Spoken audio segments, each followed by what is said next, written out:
सहपाठीगण, आप सभी का स्वागत करते हुए आज हम एक नाटक प्रस्तुत करने जा रहे हैं जिसका शीर्षक है बेटियों को समान अधिकार। आइए देखते हैं जब एक परिवार में बेटी जन्म लेती है तो उस परिवार में कैसा तूफान आता है। आइए देखें पहला दृश्य अस्पताल के समय। मुबारक हो मिश्रा जी, आपके यहाँ बेटी ने जन्म लिया है। हे भगवान, मैंने ऐसे कौन से पाप किए थे कि मेरे घर बेटी ने जन्म लिया। अरे मिश्रा जी, आप ये कैसी बातें कर रहे हैं? बेटी तो भगवान का रूप होती है। हे भगवान, ये कैसा अनर्थ हो गया। अब तो हमें नर्क में भी जगह नहीं मिलेगी। अब हम रिश्तेदारों को क्या मुंह दिखाएंगे? अब हमारा वंश कैसे आगे बढ़ेगा? जा बेटा, उस मनुष्य को तालाब में फेंका। अरे नहीं, मैं आपको ये नहीं करने दूंगी। ये करना पाप होता है। ले डॉक्टर, अब अपना मुंह बंद रखिए और जा बेटी ला कर दे। ये लीजिए। ले बेटा, जा इस मनुष्य को तालाब में फेंक कर आ। नहीं, प्लीज मेरी बेटी को मत मारो, मैं तुम्हारे पैर पड़ती हूँ। प्लीज मेरी बेटी को मत मारो। चल हट। माँ जी प्लीज मेरी बेटी को बचा लीजिए, तो भगवान के लिए इसे छोड़ दीजिए। माँ जी चल हट चुड़ैल कहेगी। एक तो बेटी पैदा करती है और ऊपर से कहती है मत मारो से। तुझे तो खुश होना चाहिए कि तेरा काम मेरा बेटा कर रहा है, जो तुझे करना चाहिए था। एक तरफ हमारे देश में बेटियों को लक्ष्मी समझा जाता है तो दूसरी तरफ जब खुद के घर में बेटी पैदा हो तो उसे मार दिया जाता है। ये कैसा न्याय है? एक तरफ बेटी को पंख लगा दिए गए तो दूसरी तरफ उसके पंख काट दिए गए हैं। ये कैसा न्याय है? आइए देखते हैं अगले पड़ाव की ओर। दूसरा दृश्य जब लड़की के साथ भेदभाव। दादी, ओ दादी।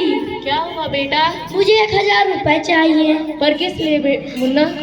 मुझे दोस्तों के साथ पार्टी में जाना है। पर बेटा, प्यारी अम्मा मान जाओ प्यारी अम्मा मान जाओ। ले मुन्ना, जा मस्ती कर। थैंक यू दादी। दादी माँ, ओ दादी माँ। क्या हुआ कल मूवी? दादी माँ, मुझे स्कूल की फीस के लिए 50 रुपए चाहिए। कहाँ से दूं मैं तुझे 50 रुपए? क्या मैंने यहाँ पैसों का पेड़ लगा के रखा है? वैसे भी तू पढ़ लिख के क्या करेगी? तुझे दूसरों के घर जाके चूल्हा चौका ही तो करना है। देखा भाइयों किस तरह भेदभाव किया जाता है लड़की के साथ। एक तरफ बेटे को 1000 रुपए दे दिए मस्ती करने को तो दूसरी तरफ बेटी को पढ़ाई के लिए 50 रुपए तक नहीं। हमारे देश का कह रहा है क्या बेटियों को पढ़ने का अधिकार नहीं है? बेटियों को पढ़ने का समान अधिकार है। अगर बेटी पढ़ाई नहीं करेगी तो ये समाज अंधकार है। आइए देखते हैं होता है क्या। तीसरा दृश्य विवाह के समय। कविता, ओ कविता, कहाँ मर गई कल मूवी? हाँ दादी माँ। चल मेरे साथ। कहाँ दादी माँ? तुझे लड़के वाले देखने आए। पर क्यों दादी माँ?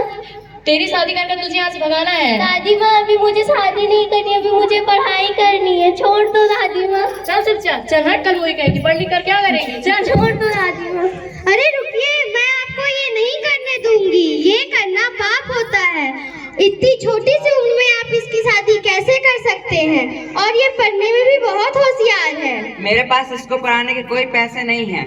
इसको पढ़ाने के पैसे मैं दूंगी, इसका पूरा भार मैं उठाऊंगी। ओ मास्टर जी, क्यों? मेरी बेटी है, मैं जो चाहूँ वो करूँ, आपको क्या? मेरे पास इसको पढ़ाने के कोई पैसे नहीं है। वैसे तो लोग अपने बेटे के लिए पढ़ी लिखी लड़की चाहते हैं लेकिन अपनी बेटी को कोई वोट नहीं देता।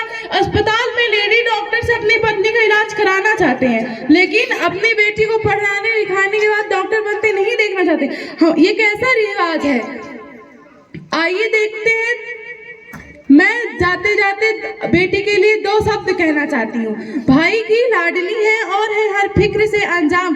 भाई की लाडली है और है हर फिक्र से अंजाम। माँ का सपना है और पिता का अभिमान। पर क्या जानते हैं आपकी नन्ही सी इन परियों की दायरे से बाहर कभी उड़ान नहीं होती और जितना सोचते हैं हम लड़कियों की जिंदगी उतनी आसान नहीं होती। एक घर में बचपन बीते तो दूसरे घर में जीवन बिताना पड़ता है। एक घर में बचपन बीते तो दूसरे घर में जीवन बिताना पड़ता है। माँ, भाई और बहन का, पापा का प्यार मानो एक दिन में भुलाना पड़ता है। कई बार मन मिले या ना मिले पर बेमन उम्र भर बंधन निभाना पड़ता है।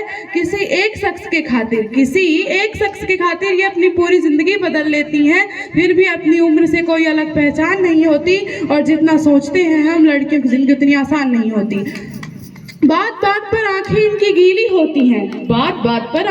गीली होती हैं। बेवजह बेतुकी बातों पर अक्सर रोती हैं। हाँ को ना और ना को हाँ कहती हैं, मुंह से कुछ कहे ना कहे पर बात सारी मनवाती हैं। खुद की ये बात अपने तक रख नहीं पाती, बस तुझे बता रही हूँ, किसी को कहना मत, कह फिर सबको बताती हैं। गलतियां नजरअंदाज करती हैं बेशक, गलतियां नजरअंदाज करती हैं बेशक, पर नजरिए से किसी के अंजाम नहीं होती, और जितना सोचते हैं हम लड़कियों की जिंदगी उतनी आसान नहीं होती। Thank you.